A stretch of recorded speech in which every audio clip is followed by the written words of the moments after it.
रात के 2 बज रहे थे और विराट मेघालय और असम बॉर्डर के बीच पड़ने वाली किश्नोई नदी को पार कर रहा था। दूर दूर तक अंधेरा छाया हुआ था। एक गहरे सन्नाटे ने किश्नोई नदी को घेर कर रखा हुआ था और उसी नदी के ऊपर काले बादल मंडरा रहे थे, जिन्हें देखकर ऐसा लग रहा था कि किसी भी पल वो बरसने वाले हैं।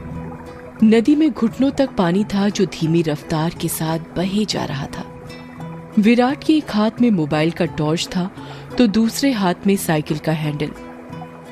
विराट पैदल पैदल मोबाइल के टॉर्च की रोशनी के सहारे नदी पार कर ही रहा था कि तभी उसका मोबाइल बजने लग जाता है। विराट फोन उठाते हुए कहता है, हाँ वन्ना बोलो। मोबाइल के अंदर से एक औरत की आवाज सुनाई देती है। कहाँ तक पहुंचे आप जी? किश्नोई नदी तक पहुंच गया हूं वन्ना, बस ये किश्नोई नदी पार की और फिर मैं सीधे तुम्हारे पास। वन्ना की घबराते हुए आवाज सुनाई देती है। क्या कहा? किश्नोई नदी पार कर रहे हो आप? और नहीं तो क्या, अब तुम्हें तो पता ही है कि बंगलामुडा गांव से रोगंकामुचा गांव जाने का एकमात्र यही रास्ता है और वो भी नदी पार करके जाना पड़ता है। आपको इतनी रात में वापस नहीं आना चाहिए था, ग्रेवयार्ड कोठी में ही रुक जाना चाहिए था। आपको पता है ना नदी के पास वो घूमती है। विराट हैरानी के साथ पूछता है, वो घूमती है मतलब? आपको सब पता है पर फिर भी आप जानबूझकर ऐसा बोल रहे हैं ना। माँ जी ने बताया था ना कि नदी पार करते वक्त उसका नाम नहीं लेना चाहिए वरना वो सच में आ जाती है। वंदना, तुम भी ना कहाँ माँ की बातों में आ गई। लगता है माँ ने तुम्हें भी यक्षिणी की कहानी। विराट अपनी बात पूरी करता उससे पहले ही वंदना घबराते हुए कहती है, श्श, चुप हो जाओ जी। हे काली माँ, मेरे पति की रक्षा करना और अनजाने में इनसे जो अनर्थ हुआ है उसके लिए माफ कर देना। अब ये कभी उसका नाम नहीं लेंगे। विराट हंसते हुए कहता है, क्या वंदना, तुम भी ना, ये यक्षिणी वक्षिणी कुछ नहीं होती, समझी तुम। ये सब बस मनगढ़ंत बातें हैं जो गांव वालों ने बनाई है और कुछ नहीं। आप नहीं मानते तो मत मानिए, पर मैं तो मानती हूँ। आप ना जल्दी से आ जाइए बस। हाँ वंदना, आ रहा हूँ, बस ये नदी तो पार कर लूं पहले। अच्छा मैं रखती हूँ। अरे ऐसे कैसे? तुम्हें नहीं लगता तुम कुछ भूल रही हो? मैं भूल रही हूँ? क्या भूल रही हूँ? यक्षिणी के बारे में याद रख सकती हो, लेकिन ये याद नहीं रख सकती कि आज हमारी शादी की सालगिरह है। गलती हो गई जी, माफ कीजिएगा। आपकी फिक्र में तो मैं भूल ही गई थी। विराट मुंह बनाते हुए कहता है, अब भूल गई थी तो उसकी सजा तो मिलेगी तुम्हें। सजा के लिए तैयार रहना। वन्ना प्यार से पूछती है, अच्छा तो क्या सजा देंगे आप? तुम्हारी सजा ये है कि तुम्हें आज रात भर जागना पड़ेगा। वन्ना शर्मा जाती है और शर्माते हुए कहती है, आप भी ना कैसी कैसी बातें करते हैं आप। अरे अपनी पत्नी से ऐसी बातें नहीं करूंगा तो किससे करूंगा। ठीक है, आ जाइए, मैं इंतजार कर रही हूँ आपका, जल्दी आना। वन्ना फोन कट कर देती है और विराट वापस से नदी पार करने लग जाता है।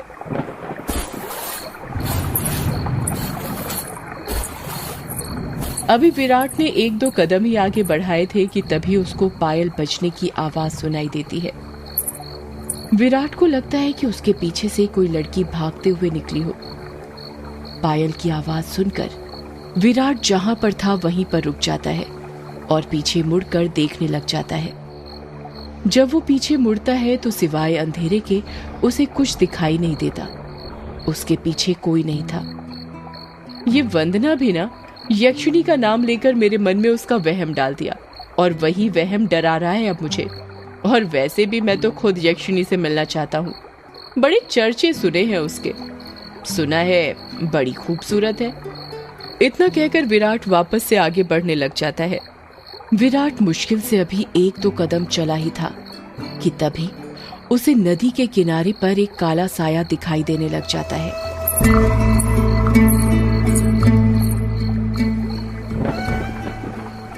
उस काले साए को देखकर विराट के कदम अपने आप थम जाते हैं। साए को देखकर ऐसा लग रहा था कि जैसे वो विराट का ही इंतजार कर रहा था। काले साए के पास से पायल के बजने की आवाज और चमेली के फूल की खुशबू आ रही थी। विराट के हाथ पैर कपकपाने लग गए थे। विराट डरते हुए कहता है, कहीं वंदना की बात सच तो नहीं थी? ये यक्षिणी तो नहीं? विराट उस साए को देखकर इतना डर गया था कि उसका पूरा चेहरा पसीने से लथपथ हो गया था। विराट के हाथ पैर ठंडे पड़ गए थे। उसका दिल जोरों से धड़कने लग गया था। उसकी समझ में नहीं आ रहा था कि वो क्या करे। विराट डरते हुए कहता है, कौन है वहां पर? कोई जवाब नहीं आता है। सन्नाटा अभी भी छाया हुआ था। विराट अपने मोबाइल का टॉर्च उस काले साए पर मारने लग जाता है। जब उस टॉर्च की रोशनी उस काले साए पर पड़ती है तो विराट देखता है कि वो साया किसी और का नहीं बल्कि एक लड़की का था। नदी के किनारे पर एक बहुत ही खूबसूरत लड़की खड़ी थी, जिसकी उम्र करीब 24 साल और लंबाई 5 फीट 2 इंच थी। उसकी लंबी सी गर्दन, गुलाबी से होंठ, बाल खुले हुए जो उसकी कमर तक आते थे, उसका गोरा बदन और उसी गोरे बदन पर उसने काली साड़ी पहन रखी थी। वो लड़की किसी अप्सरा से कम नहीं लग रही थी। वो इतनी खूबसूरत थी कि कोई भी मर्द उसका रूप देखकर अपनी हदों को भूलकर उसकी बाहों में मदहोश होना चाहे। वो लड़की अपने हाथ से विराट को इशारा करते हुए अपने पास बुलाती है। उस लड़की को देखकर विराट भूल गया था कि यक्षिणी जैसी कोई चीज भी होती है। विराट अपनी साइकिल को वहीं पर छोड़ देता है और जल्दी जल्दी उस लड़की के पास जाने लग जाता है, जैसे उसके बदन में कोई आग लग गई हो। विराट उस लड़की के पास जाकर उससे धीरे से पूछता है, कौन हो तुम और यहाँ पर क्या कर रही हो? क्या नाम है तुम्हारा? लड़की अपने चेहरे पर मुस्कान लाते हुए कहती है, नाम में क्या रखा है? जो रखा है काम में रखा है। कैसा काम? लड़की विराट की आंखों में देखते हुए कहती है, वही काम जो तुम घर पर जाकर अपनी पत्नी के साथ करने वाले थे। तुम उसे आज रात भर जगाना चाहते थे ना? क्या तुम मुझे नहीं जगाओगे? उस लड़की की आंखों में एक नशा सा था, जिसे देखकर विराट सब कुछ भूल गया था। ऐसा लग रहा था जैसे वो उसके वश में आ गया हो। विराट भी उस लड़की की आंखों में देखते हुए कहता है, हाँ क्यों नहीं, मैं तुम्हें आज रात क्या कल परसों नरसों हमेशा जगा कर रखूंगा, कभी नहीं सोने दूंगा तुम्हें। इतना कहते ही विराट उस लड़की को अपने सीने से सटा लेता है और अगले ही पल दोनों नदी की रेत पर निर्वस्त्र पड़े हुए थे। दोनों के जिस्मों की गर्मी से रेत उनके शरीर पर चिपक गई थी। उस लड़की के बदन में से चमेली के फूलों की खुशबू आ रही थी। लड़की नीचे थी और विराट उसके ऊपर। विराट के माथे की पसीने की बूंद ये साफ जाहिर कर रही थी कि वो थक चुका था और उसके बदन की सारी ताकत खत्म होने वाली थी। पर उस लड़की का चेहरा देखकर ऐसा लग रहा था जैसे अभी कुछ हुआ ही नहीं था। उसके अंदर की प्यास अभी नहीं बुझी थी। विराट अपने चरमोत्कर्ष अवस्था में पहुंचने वाला था और कुछ ही पलों में वो उस लड़की के बदन पर ध्वस्त होने वाला था। तभी उसकी नजर उस लड़की के वक्ष पर पड़ती है और वो देखता है कि उस लड़की के वक्ष पर धीरे धीरे झुर्रियां आने लगी थी।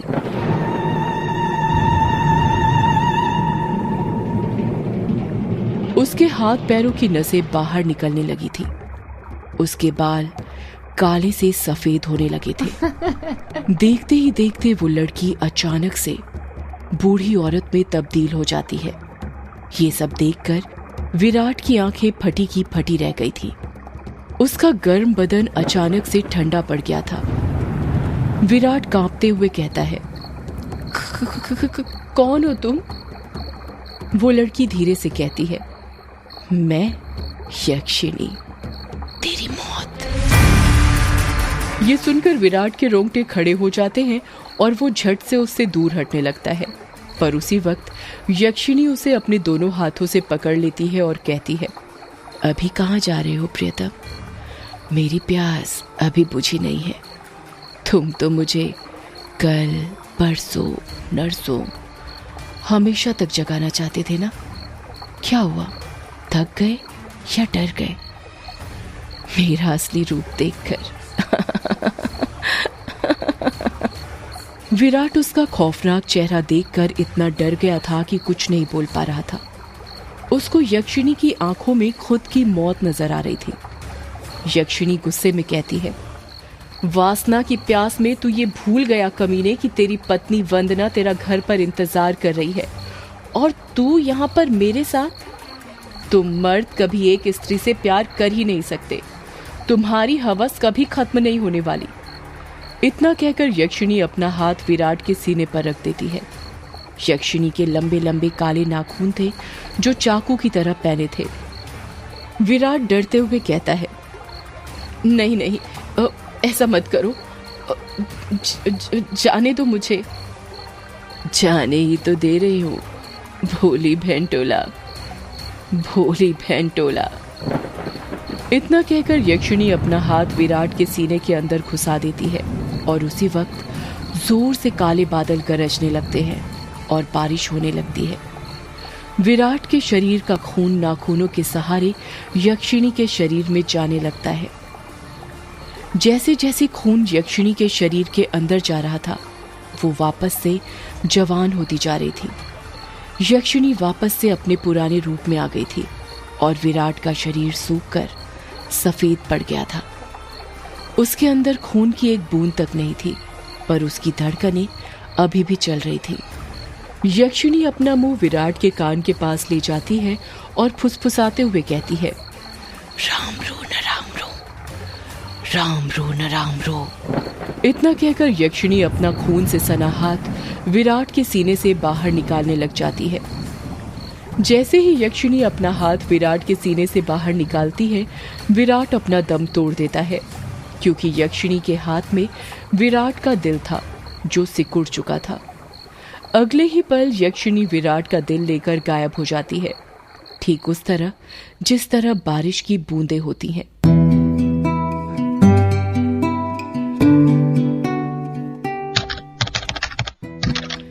टाइपराइटर के बटन दबने की आवाज सुनाई दे रही थी। एक आदमी जो कि कोट पैंट पहना हुआ था, एक बंद कमरे में सफेद टाइपराइटर के ऊपर कहानी टाइप कर रहा था। उस आदमी ने बड़ा सा गोल चश्मा पहना हुआ था। कमरे के अंदर चारों तरफ बुक सेल्फ रखी हुई थी, जिनमें करीब 1000 से भी ज्यादा किताबें जमी हुई थी।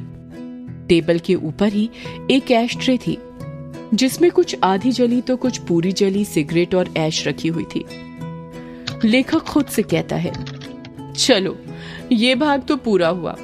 अब दूसरे भाग में वंदना अपने पति की मौत का बदला लेगी, साथ में यक्षिणी के अभिशाप का पता लगाएगी और उसे इस अभिशाप से मुक्ति दिलाएगी। रीडर्स को बहुत दुख होगा विराट की मौत से, पर क्या करें, मौतें होंगी तभी तो हॉरर कहानी आगे बढ़ेगी। इतना कहकर लेखक एक सिगरेट जलाता है और उसके कश खींचते हुए अपने मोबाइल से किसी को फोन करने लग जाता है। फोन के अंदर से उबासी लेते हुए आवाज सुनाई देती है, हेलो कौन? हेलो जगदीश, वो मैं बोल रहा था कि कहानी तैयार हो गई है। अच्छा सर, आप हैं? क्या कहा आपने? कहानी तैयार हो गई? ये तो बहुत अच्छी बात है सर, पर बुरा मत मानिएगा सर, ये बात आप मुझे सुबह भी बता सकते थे। इतनी रात में कॉल करने की क्या जरूरत थी? लेखक सिगरेट का कश खींचते हुए कहता है, क्या कहा इतनी रात में? आखिर अभी वक्त ही क्या हुआ है बस। लेखक ने इतना ही कहा था कि तभी उसकी नजर उसके हाथ की पुरानी सी वॉच पर पड़ती है और वो देखता है कि रात के 3:05 हो रहे थे। लेखक अपनी गलती महसूस करते हुए कहता है, अरे 3 बज गए, इतनी रात हो गई, मुझे तो पता ही नहीं चला, मुझे तो लगा अभी 9-10 बज रहे होंगे। कोई बात नहीं सर, मैं समझ सकता हूँ। आप इतनी लगन के साथ कहानी लिखते हैं कि आपको वक्त का एहसास ही नहीं होता। हाँ ये तो है, देखना जब ये किताब आएगी तो लोगों के रोंगटे खड़े हो जाएंगे। रात रात भर जाग कर ये कहानी लिखी है मैंने। वो तो होनी ही है सर, आखिर आपकी कहानी में जान होती है, इतनी जान कि सोए हुए मुर्दों को भी जगा दे और उनको भी कहानी सुनने के लिए मजबूर कर दे। वैसे अभी जो कहानी आपने लिखी है उसका नाम क्या है? इस कहानी का नाम है यक्षिणी एक डायन। मोबाइल के अंदर से हैरानी के साथ आवाज सुनाई देती है। क्या कहा सर? यक्षिणी? हाँ यक्षिणी, क्या हुआ, तुम इतने शॉक्ड क्यों हो रहे हो? सर मैंने सुना है ये जो यक्षिणी है ये आपके गांव के पास जो किश्नोई नदी है वहां पर घुमा करती है और मर्दों के साथ वो सब, यानी वही सब करके उन्हें मार देती है। हाँ तो सर आपको डर नहीं लगता जिस गांव में यक्षिणी घूमती है वहीं पर रहकर उसके बारे में कहानी लिखकर अगर यक्षिणी ने आपको कुछ कर दिया तो? जगदीश, यक्षिणी इतनी बुरी नहीं होती जितना गांव के लोग और तुम सब समझते हो। मतलब ये कि यक्षिणियां बहुत अच्छी होती हैं, इतनी अच्छी कि दूसरों की खुशी के लिए अपना सब कुछ कुर्बान करने के लिए तैयार हो जाएं। पर कभी कभी जिंदगी में कुछ ऐसी घटना घटती है कि आपकी पूरी जिंदगी बदल जाती है। कैसी घटना सर? मैं कुछ समझा नहीं। पौराणिक मान्यताओं के अनुसार हमारे ब्रह्मांड में अनेक लोक हैं जिसमें देवी देवताओं, सुर असुर, राक्षसों का वास होता है। इन सभी लोकों की दूरी पृथ्वी से अलग अलग है। कहा जाता है कि इन सभी लोकों में विष्णु लोक सबसे ऊपर है और सबसे निचला लोक यक्ष, यक्षिणियों और अप्सराओं का है जो पृथ्वी से सबसे नजदीक हैं। जो लोग पृथ्वी के सबसे नजदीक हैं उस लोक के देवी देवताओं की पूजा करने से वो देवी देवता जल्दी प्रसन्न होते हैं। जगदीश बीच में ही बोल पड़ता है। ऐसा क्यों सर? उस लोक के देवी देवता इतनी जल्दी प्रसन्न क्यों होते हैं? क्योंकि लगातार ठीक दिशा और समय पर किसी मंत्र की साधना करने से उन देवी देवताओं तक तरंगे जल्दी पहुंचती हैं। यक्ष यक्षिणियों के लोक में से ही एक यक्षिणी द्वापर युग के अंत में पृथ्वी पर आई थी जिसको एक अभिशाप मिला था, एक ऐसा अभिशाप जिसने उसकी जिंदगी बदल दी थी। कैसा अभिशाप सर? आप किस अभिशाप की बात कर रहे हैं और उसे ये अभिशाप किसने दिया था?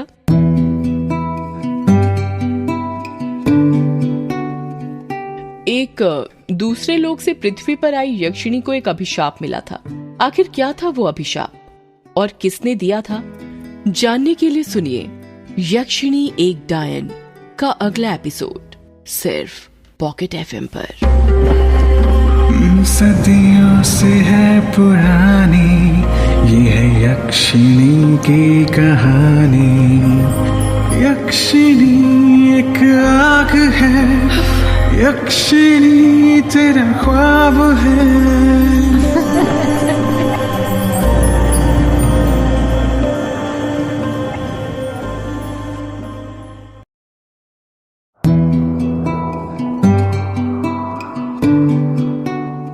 जगदीश फिर लेखक से पूछता है, बताइए न सर, क्या अभिशाप मिला था यक्षिणी को?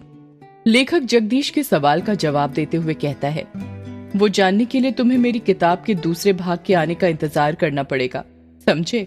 अच्छी मार्केटिंग स्ट्रेटजी है सर किताब बेचने की। वो तो होगी ही जगदीश, किताब बेचता हूँ और उस किताब के साथ अपने दर्द भी, तो उन आंसुओं के पैसे तो वसूलूंगा ही ना।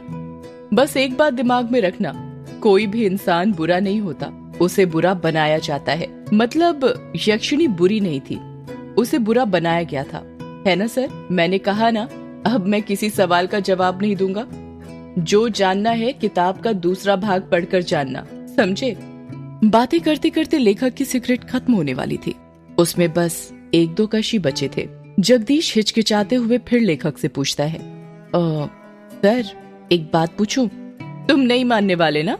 ठीक है पूछो। सर आपकी बातों से ऐसा लगता है जैसे आप यक्षिणी को बहुत करीब से जानते हैं, क्या आपने कभी यक्षिणी को देखा है?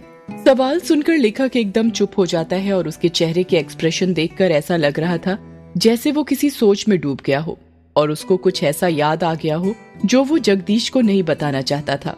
जगदीश लेखक पर दबाव बनाते हुए पूछता है, क्या हुआ सर, आप चुप क्यों हो गए? बताइए ना, क्या आपने कभी यक्षिणी को देखा है? क्या कभी आपका यक्षिणी से सामना हुआ है? लेखक सिगरेट की कश लेकर धीरे से कहता है, मेरा यक्षिणी से सामना नहीं, बल्कि मैंने तो खुद यक्षिणी के साथ। लेखक ने इतना ही कहा था कि तभी फोन कट जाता है। लेखक अपना मोबाइल देखते हुए कहता है, अरे ये क्या, फोन कैसे कट गया? लगता है नेटवर्क चला गया। ये गांव में यही प्रॉब्लम रहती है, पता ही नहीं चलता कब नेटवर्क आता है और कब चला जाता है। इतना कहकर लेखक उसकी कुर्सी के बगल में रखी बैसाखी के सहारे खड़ा हो जाता है। उसका एक पैर जो था वो सही से काम नहीं करता था, जिसके कारण वो लंगड़ा लंगड़ा कर चलता था। उस लेखक ने बैसाखी के सहारे अभी 1-2 कदम ही आगे बढ़ाए थे कि तभी कमरे की लाइट अपने आप बंद चालू होने लग जाती है। लेखक कमरे के आगे लगे बल्ब को देखता हुआ कहता है, अरे अब ये लाइट को क्या हो गया अचानक? देखते ही देखते लाइट पूरी तरह बंद हो जाती है और कमरे के चारों तरफ अंधेरा छा जाता है। इतना अंधेरा कि लेखक को उसके हाथ पैर भी दिखाई नहीं दे रहे थे। ये हो क्या रहा है आज? कहीं वो आ तो नहीं गई? नहीं नहीं, ऐसा नहीं हो सकता, वो नहीं आ सकती। लेखक ने खुद से इतना ही कहा था कि तभी कमरे का दरवाजा जो बंद था वो अपने आप खुल जाता है। दरवाजे के बाहर से हल्की सी सफेद रोशनी आ रही थी। लेखक जल्दी जल्दी बैसाखी के सहारे दरवाजे के पास जाने लग जाता है। तभी कोई उसका पैर पकड़ लेता है और वो धड़ाम से नीचे गिर जाता है। मेरा पैर! लेखक धीरे धीरे अपने पैर की तरफ देखने लग जाता है, पर अंधेरा इतना ज्यादा था कि उसे कुछ दिखाई नहीं दे रहा था। लेखक जैसे ही अपने हाथ अपने पैर पर रखता है, उसको महसूस होता है कि उसका हाथ किसी दूसरे के हाथ के ऊपर रखा हुआ था। लेखक डर जाता है और झट से अपना हाथ अपने पैर से हटा लेता है। तभी उसे एहसास होता है कि अब किसी ने उसका पैर नहीं पकड़ा हुआ था। लेखक जितनी फुर्ती के साथ रेंगते रेंगते दरवाजे के पास जा सकता था, उतनी फुर्ती से जाने लग जाता है। लेखक दरवाजे के पास पहुंचा ही था कि तभी वो दरवाजा अपने आप बंद हो जाता है। थोड़ी ही देर बाद दरवाजे के बाहर लेखक की दर्द से कराहने की आवाज सुनाई देने लग जाती है।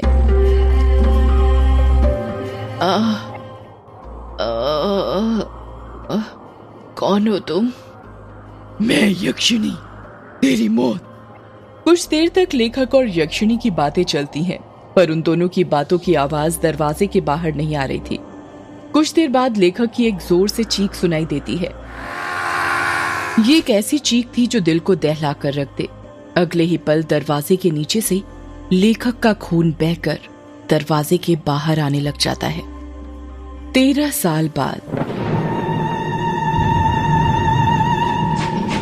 ट्रेन जो कि तेज रफ्तार के साथ पटरी पर भागी जा रही थी, ठीक उस तरह जिस तरह हमारी जिंदगी भागती है। फर्क इतना है, ट्रेन स्टेशन आने पर रुकती है, पर हमारी जिंदगी कभी नहीं रुकती है जब तक हमारी सांसें ना रुक जाएं। युग, जिसकी उम्र 26 साल, गोरा रंग, चेक शर्ट, ब्लैक पैंट पहनकर विंडो सीट पर बैठा हुआ था और अपने कानों में हेडफोन डालकर पॉकेट एफएम पर भूतिया कहानी मेघ एक श्राप सुन रहा था। कहानी सुनते ही युग विंडो के बाहर दिख रहे मेघालय के गारो पहाड़ की हसीन वादियों का मजा ले रहा था। वही गारो पहाड़ जिसका नामकरण तिब्बती तथा बर्मी जनजाति गारो पर हुआ था। गारो पहाड़ नीस चट्टान का बना हुआ था। पहाड़ों को चारों तरफ से सफेद बादलों ने घेर लिया था, जिन्हें देखकर ऐसा लग रहा था कि पहाड़ों ने बादलों की सफेद चादर ओढ़ कर रखी हुई हो। उन्हीं बादलों को देखते देखते युग की आंख लग जाती है। अभी थोड़ी देर पहले युग की आंख लगी ही थी कि तभी उसे एहसास होता है कि कोई उसका हाथ छू रहा था। कोई बार बार युग का हाथ पकड़कर हिला रहा था। युग बौखलाहट के साथ उठ जाता है और जब अपनी आंखें खोलता है तो देखता है कि उसके चेहरे के जस्ट सामने एक बुढ़े का चेहरा था, जो बड़ी बड़ी आंखें करके उसे घूर रहा था। उस बूढ़े ने सफेद मटमैली सी धोती पहनी हुई थी। उसके हाथ पैर कंपकपा रहे थे। युग सोचने लग जाता है, पहले तो ये बूढ़ा मेरे सामने नहीं बैठा था, ये पूरी सीट खाली थी, अचानक कहां से आ गया? अगले ही पल युग खुद ही इस सवाल का जवाब ढूंढ लेता है और मन ही मन सोचता है, लगता है जब मेरी आंख लग गई थी तभी आकर बैठ गया था। युग गुस्सा करते हुए कहता है, ये क्या हरकत है बाबा? वो बूढ़ा खांसते हुए कहता है। माफ करना बिटुआ, पर क्या करूं, तुमसे कुछ काम था इसलिए तुम्हें उठाना पड़ा। युग हैरानी के साथ कहता है। क्या कहा? काम था आपको मुझसे? क्या काम था? वो बेटा, मुझे जानना था कि वक्त क्या हुआ है। ये बात सुनकर युग का दिमाग घूमने लग जाता है और वो गुस्से के साथ अपनी घड़ी में देखते हुए कहता है, 11 बजने वाले हैं। अच्छा, मतलब 1 घंटे बाद मेरा स्टेशन आ जाएगा। युग कुछ जवाब नहीं देता और उस बूढ़े को घूरने लग जाता है। वैसे बिटुआ, तुम कहाँ पर जा रहे हो? युग उस बूढ़े के सवाल का जवाब देते हुए कहता है, वो मेहंदी पथार जा रहा हूँ। मतलब तुम भी मेहंदी पथार जा रहे हो? युग उस बूढ़े के सामने उंगली करते हुए कहता है, मतलब आप भी? हाँ बिटुआ, चलो अब सफर आसान हो जाएगा। जब कोई बात करने वाला मिल जाता है तो सफर जल्दी कट जाता है। तुम मेहंदी पथार में कहाँ जा रहे हो? मेहंदी पथार से 5 किलोमीटर दूर ही बंगला मुडा गांव है ना, वहीं पर जा रहा हूँ। बंगला मुडा में तुम्हारे रिश्तेदार रहते हैं क्या? नहीं, बंगला मुडा गांव में तो नहीं, पर रोंका मुचा गांव में रहते हैं। अरे ये क्या बात हुई बेटा, जब तुम्हारे रिश्तेदार रोंका मुचा गांव में ही रहते हैं तो फिर तुम बंगला मुडा गांव क्यों जा रहे हो? इस सवाल को सुनकर युग खामोश हो जाता है। ऐसा लग रहा था जैसे उस बूढ़े ने युग की दुखती नब्ज पर हाथ रख दिया था, कुछ ऐसा पूछ लिया हो जिसका जवाब वो शायद अपने आप को भी नहीं देना चाहता था। बूढ़ा अपनी बात को आगे जारी रखते हुए कहता है, चलो नहीं बताना तो मत बताओ, बंगला मुडा में कहाँ रुकने वाले हो? बंगला मुडा गांव के बाहर जो ग्रेवयार्ड कोठी पड़ती है ना, उसमें ही रुकने वाला हूँ। वो बूढ़ा हैरानी के साथ कहता है, वो अंग्रेजों की जमाने की कोठी जिसे कब्रिस्तान पर बनाया गया था? हाँ, वही ग्रेवयार्ड कोठी। पर वो तो पिछले 13 साल से बंद है ना? हाँ बंद है, पर अब नहीं रहेगी। मैं आज रात ही उस कोठी को खोल दूंगा। नहीं बिटुआ, ऐसा मत करना। तुम्हें उस ग्रेवयार्ड कोठी के बारे में पता नहीं क्या? क्या नहीं पता? आप साफ साफ कहेंगे क्या कहना चाहते हैं? अगर तुम बचपन में उस गांव में रहे हो तो ये तो पता ही होगा कि यक्षिणी किश्नोई नदी के पास भटका करती थी। युग उस बूढ़े की बात का कुछ जवाब नहीं देता है। वो गौर से उसकी बातें सुन रहा था। वो बूढ़ा अपनी बात को आगे जारी रखते हुए कहता है, तुम्हें पता है उस यक्षिणी के एक नहीं 2 ठिकाने थे। पहला किश्नोई नदी और दूसरा ग्रेवयार्ड कोठी। युग हैरानी के साथ कहता है, क्या कहा? ग्रेवयार्ड कोठी? हाँ, ग्रेवयार्ड कोठी। गांव के लोगों ने कई बार यक्षिणी को ग्रेवयार्ड कोठी के पास भी भटकते देखा था। यक्षिणी हर पूर्णिमा और अमावस्या की रात मर्दों के साथ संभोग करके उनके दिल का खून चूस कर उन्हें मार दिया करती थी। इसका मतलब पापा ने बचपन में जो कहानी मुझे सुनाई थी वो कहानी नहीं बल्कि हकीकत थी। बिटुआ, किस कहानी की बात कर रहे हो तुम? बूढ़े की बात सुनकर युग अपने अतीत की यादों में खो जाता है। उसको याद आता है वो पल जब वो 10 साल का था और अपने पिता से बातें कर रहा था। पापा पापा, क्या कर रहे हो आप? युग ने प्यार से पूछा। कुछ नहीं बेटा, कहानी लिख रहा हूँ। युग के पिता ने टाइपराइटर पर कहानी टाइप करते हुए कहा। क्या कहा पापा? कहानी? कौन सी कहानी लिख रहे हैं पापा आप? यक्षिणी की कहानी बेटा। पापा, मुझे भी यक्षिणी की कहानी सुनाइए ना। नहीं बेटा, तुम अभी छोटे हो, तुम डर जाओगे। जब बड़े हो जाओगे तब सुनना, ठीक है?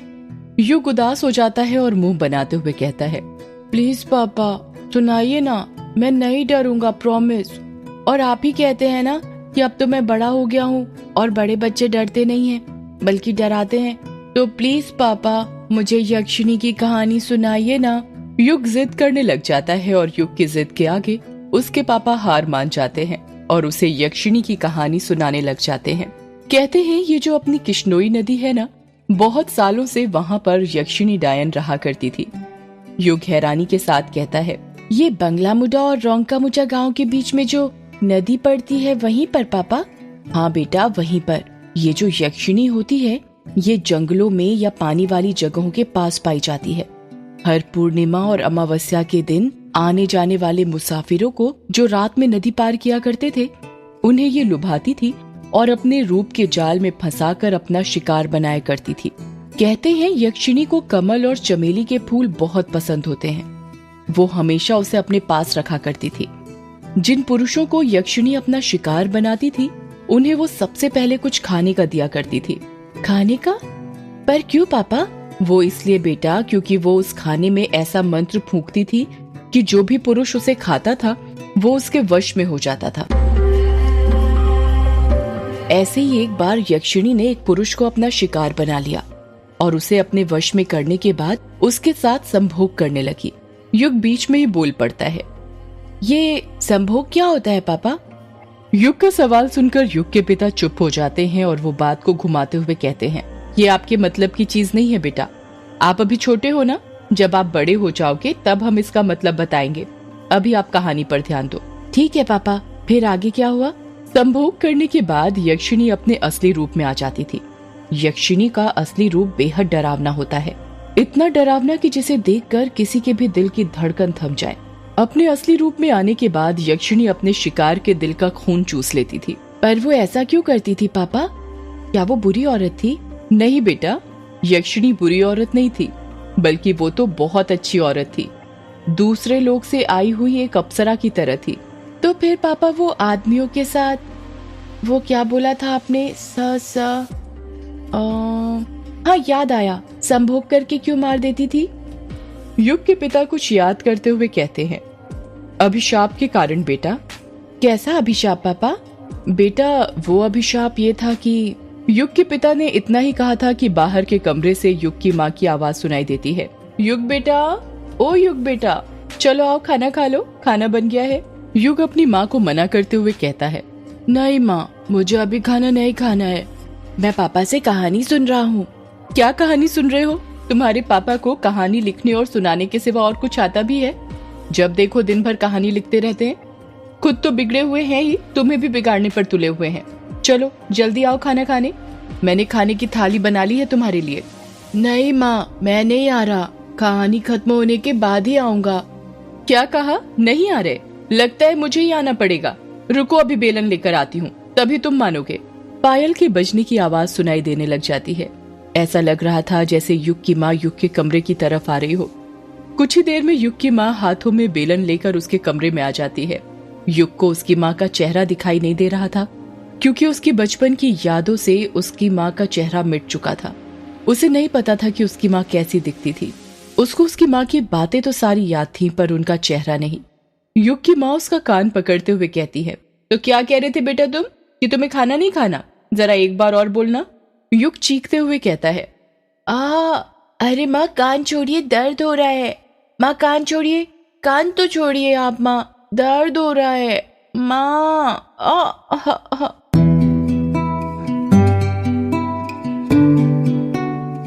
माँ कहते हुए ही युग अपने अतीत की यादों से बाहर आ जाता है। जब युग अपनी आंखें खोलता है तो देखता है कि उस बूढ़े ने उसका हाथ पकड़ा हुआ था और उसे हिला हिला कर पूछ रहा था, अरे ओ बिटुआ, कहाँ खो गए? ठीक तो हो तुम? और ये मामा क्यों बोल रहे हो? अरे बिटुआ।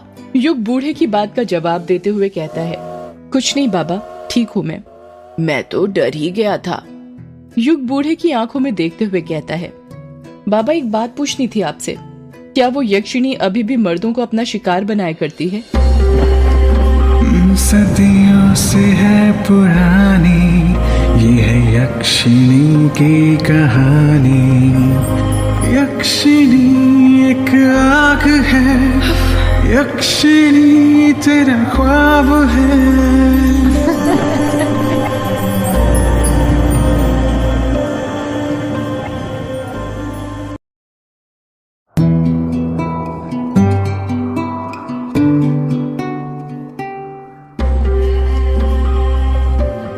बूढ़ा युग के सवाल का जवाब देते हुए कहता है, नहीं बिटुआ, यक्षिणी अब मर्दों को अपना शिकार नहीं बनाती। क्यों बाबा, क्या यक्षिणी यहाँ से चली गई है जो अब वो मर्दों को अपना शिकार नहीं बनाती है? वो बूढ़ा युग के पास जाते हुए कहता है, वो गई नहीं है, शांत हो गई है। शांत हो गई है? मतलब ये कि आज से 13 साल पहले उस ग्रेवयार्ड कोठी में एक लेखक बाबू रहते थे। उन लेखक बाबू को ही उस यक्षिणी ने अपना आखिरी शिकार बनाया था। तुम्हें पता है, लेखक बाबू की किसी को लाश तक नहीं मिली थी, पर उनका कमरा पूरा खून से सना हुआ था। हर जगह खून ही खून था, दीवारों पर, किताबों पर, टेबल पर, हर जगह। एक कोना ऐसा नहीं बचा था जहां पर खून ना हो। ये बात सुनकर युग डरा नहीं बल्कि उदास हो गया। अचानक से उसकी आंखों में नमी आ गई थी। बूढ़ा इस बात को भांप लेता है और युग के कंधों पर हाथ रखते हुए पूछता है, क्या हुआ बेटा? लेखक बाबू के बारे में सुनकर तुम्हारा चेहरा क्यों उतर गया? युग अपने दिल पर पत्थर रखते हुए कहता है, क्योंकि आप जिस लेखक बाबू की बात कर रहे हैं वो कोई और नहीं बल्कि मेरे पिता थे। क्या? इसका मतलब ये कि तुम वो लेखक बाबू के बेटे हो? हाँ, मैं उन्हीं का बेटा हूँ युग। बूढ़ा अपनी बात को आगे जारी रखते हुए कहता है, गांव वालों का कहना था कि उस यक्षिणी ने ही लेखक बाबू को मारा था। उसी दिन से उस ग्रेवयार्ड कोठी को बंद कर दिया गया और कोठी के बंद होने के साथ ही अमावस्या और पूर्णिमा की रात मर्दों के शिकार होने भी बंद हो गए। कुछ गांव वालों का तो ये तक कहना है कि शायद लेखक के साथ संभोग करके उस यक्षिणी की हवस मिट गई, इसलिए वो शांत हो गई। युग कुछ सोचते हुए कहता है, पर जब हवस मिट गई थी तो उस यक्षिणी ने मेरे पिता को क्यों मारा? और आपने कहा था कि संभोग करने के बाद यक्षिणी अपने शिकार के शरीर में से खून चूस लेती है, तो फिर मेरे पिता का खून कमरे में हर जगह कैसे फैला था? यक्षिणी ने उनका खून क्यों नहीं पिया? पता नहीं, उसने लेखक बाबू का खून क्यों नहीं पिया। ये राज उनकी मौत के साथ ही ग्रेवयार्ड कोठी में दफन हो गया था। यक्षिणी हर शिकार के साथ संभोग करने के बाद सीधे उसे मौत के घाट उतारती थी, इसलिए हवस खत्म होने के बाद भी उसने लेखक बाबू को मार दिया होगा। पर कुछ गांव वालों का कहना था कि लेखक बाबू कई सालों से खोजबीन पूछताछ करके यक्षिणी पर कोई किताब लिख रहे थे। इसकी भनक उसे लग गई थी। एक ये भी कारण हो सकता है। और फिर अमावस्या आते ही यक्षिणी ने लेखक बाबू को मार दिया होगा। क्या वो किताब मुझे मिल सकती है? नहीं, वो किताब तो कहीं नहीं है। सुना है प्रकाशित ही नहीं हो पाई। शायद ग्रेवयार्ड कोठी में हो। क्या कहा आपने? ग्रेवयार्ड कोठी में? हाँ, ग्रेवयार्ड कोठी में। पर तुम्हें मैं एक सलाह देता हूँ, वो यक्षिणी शांत हो चुकी है तो बेहतर है उसे शांत ही रहने दो। उसके अंदर की वासना को फिर मत जगाओ, वरना पता नहीं और कितने मर्दों की जान ले ले। आप मुझे डरा क्यों रहे हैं? मैं डरा नहीं रहा हूँ, तुम्हें बस आगाह कर रहा हूँ बिटुआ। मौत के आने से पहले चेतावनी देनी पड़ती है। मतलब? तुम शहर के लोग मतलबी बहुत होते हो बिटुआ, हर बात में मतलब ढूंढते हो। मतलब कुछ नहीं। वैसे आप बहुत कुछ जानते हो उस ग्रेवयार्ड कोठी के बारे में। आखिर कैसे? जानूंगा कैसे नहीं, मेरा पुराना रिश्ता जो है। युग उस बूढ़े को घूरते हुए पूछता है, क्या कहा? पुराना रिश्ता? क्या रिश्ता है आपका ग्रेवयार्ड कोठी से? बूढ़ा बड़ी बड़ी आंखें करता हुआ कहता है, मेहंदी पथार। युग अपना मुंह फाड़ते हुए कहता है, मेहंदी पथार मतलब? मतलब ये बिटुआ कि मेहंदी पथार स्टेशन आ गया है, चलो जल्दी उतर जाओ। ट्रेन मेहंदी पथार स्टेशन पर आकर रुक गई थी। युग और वो बूढ़ा अपना अपना सामान लेकर ट्रेन से नीचे उतर जाते हैं। स्टेशन ज्यादा बड़ा नहीं था और पूरा सुनसान पड़ा हुआ था। स्टेशन पुराने जमाने का था। लाइट भी एक दो ही जल रही थी जो बार बार बंद चालू हो रही थी। ट्रेन अभी स्टेशन से निकली ही थी कि तभी युग की नजर बूढ़े के हाथ में जो झोला था उस पर पड़ती है और वो देखता है कि उसके अंदर कई सारे कमल के फूल रखे हुए थे। युग सोचने लग जाता है कि ये बूढ़ा इतने सारे फूलों का क्या करने वाला है। जैसे ही बूढ़ा स्टेशन पर उतरा था, जल्दी जल्दी कदम बढ़ाने लग गया था, जैसे उसे कहीं जाने में देर हो रही हो। युग के मन में कमल के फूलों वाली बात खटकती जा रही थी। उससे रहा नहीं जाता और वो उस बूढ़े से पूछ ही लेता है, वैसे बाबा आप इतने सारे कमल के फूलों का क्या करने वाले हैं? बूढ़ा अपने चेहरे पर मुस्कान लाते हुए कहता है, तो तुम्हारी नजर चली ही गई इन पर। बड़ी तेज नजर है। ये मेरे सवाल का जवाब नहीं हुआ बाबा, बताइए ना आप इतने सारे फूलों का क्या करने वाले हैं?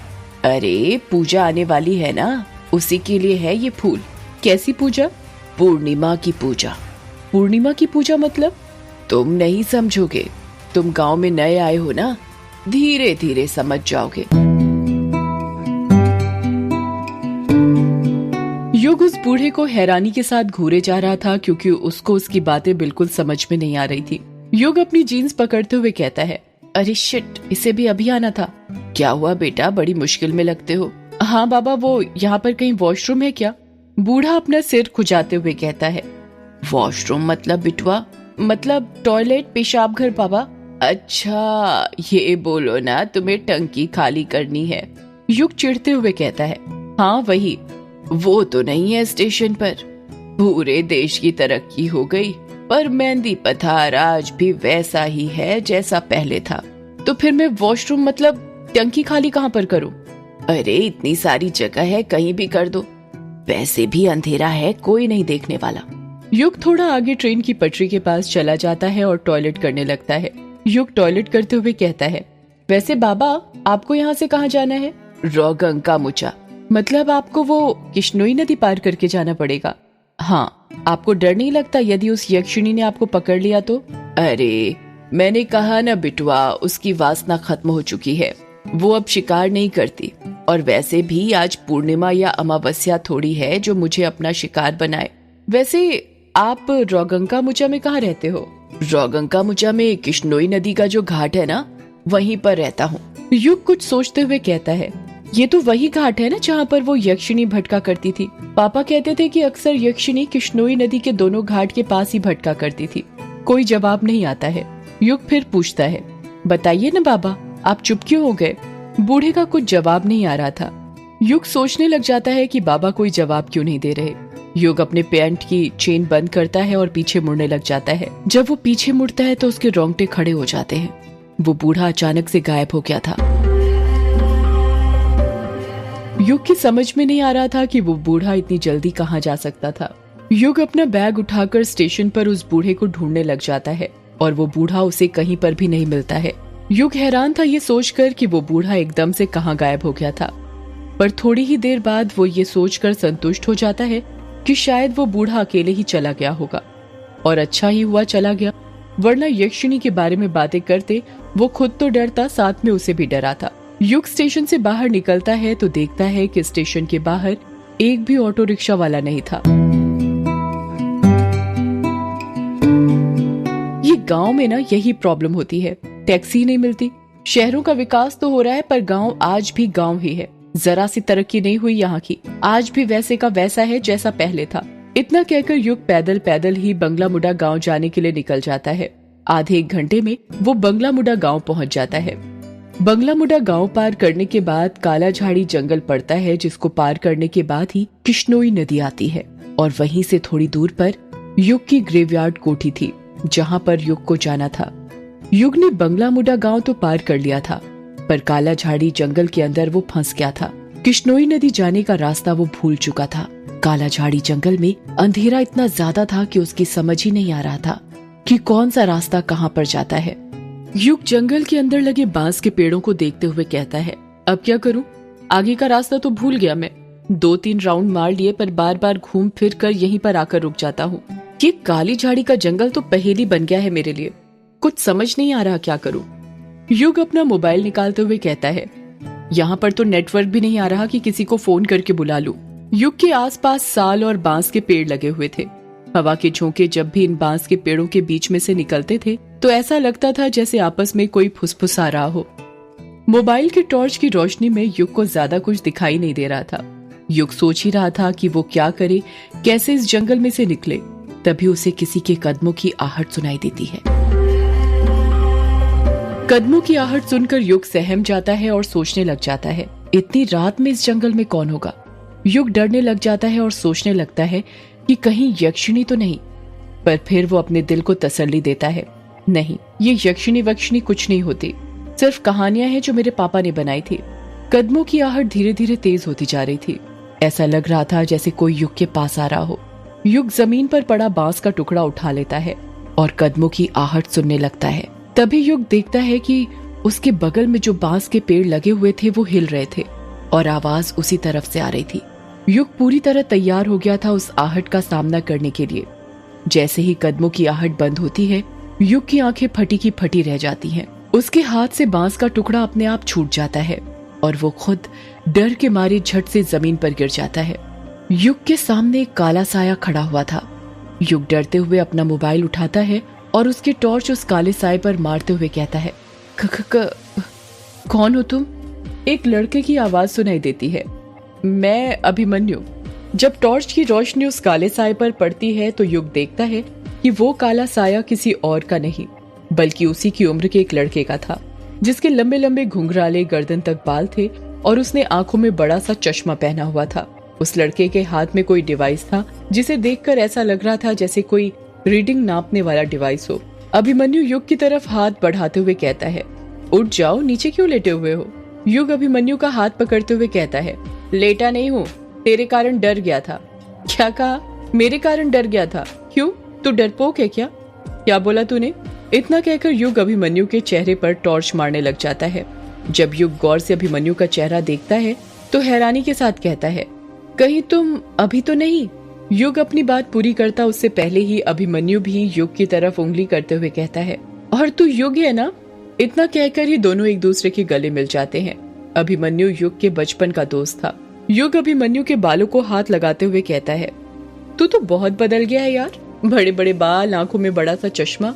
अभिमन्यु कहता है, बदल तो तू भी गया है बहुत यार। ये बता कब आया और कहाँ जा रहा है तू इतनी रात में? बस आज ही आया, ये मान ले 1-2 घंटे पहले, और मैं तो अपने घर ग्रेवयार्ड कोठी जा रहा हूँ। तू बता, तू कहाँ जा रहा है इतने सुनसान जंगल में, वो भी इतनी रात में? और तूने ये बाल इतने बढ़ा के क्यों रखे हैं? एक पल तो मुझे लगा जैसे वो थी। अभिमन्यु हैरानी के साथ पूछता है, वो थी मतलब? युग बात को घुमाते हुए कहता है, छोड़ना, और तू पहले मेरे सवाल का जवाब दे। ये बता, तू इतनी रात में यहाँ पर क्या कर रहा है? मुझे तो कुछ गड़बड़ लग रही है। यार गड़बड़ वड़बड़ कुछ नहीं है। अगर मैंने बता दिया कि मैं यहाँ पर क्या कर रहा था तो तू हंसेगा, इसलिए बेहतर होगा कि मत जान। अरे नहीं हंसूंगा भाई, पहले तू बता तो यहाँ पर क्या कर रहा था?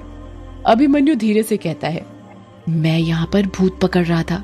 युग को सुनाई नहीं देता और वो फिर पूछता है, क्या कहा? अभिमन्यु युग के कान में चिल्लाते हुए कहता है, भूत पकड़ रहा था यार। अभिमन्यु की बात सुनकर युग जोर जोर से हंसने लग जाता है और कहता है, तू पागल हो गया है क्या? ये कैसी बातें कर रहा है? मुझे लगा तेरी बचपन की ये आदत भूतों पर विश्वास करने की चली गई होगी और तू अब समझदार हो गया होगा, पर तू तो अभी भी नहीं सुधरा यार, पूरा वैसे का वैसा है जैसा बचपन में था, डब्बा का डब्बा।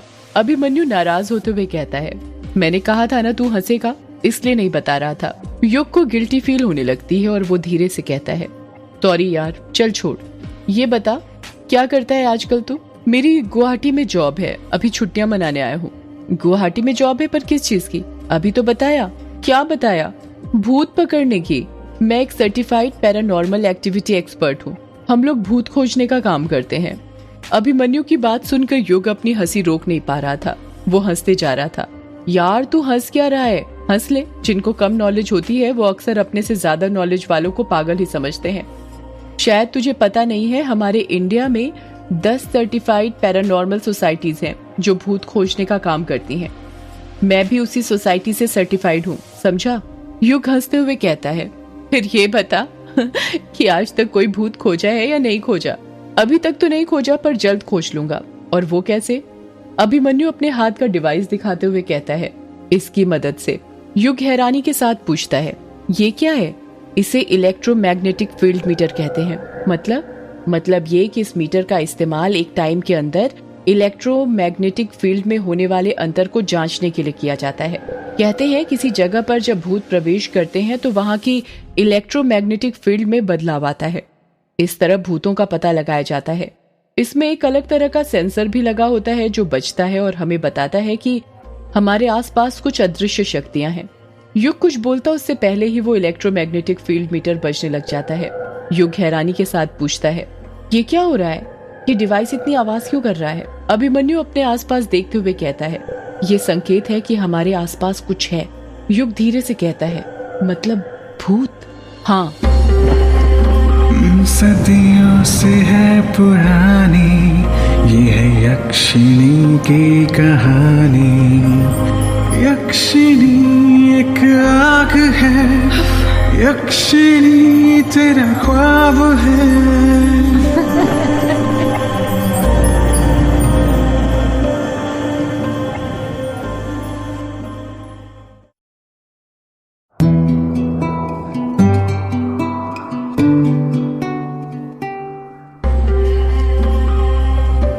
अभिमन्यु के हाथ में जो इलेक्ट्रोमैग्नेटिक फील्ड मीटर था वो लगातार बजते जा रहा था।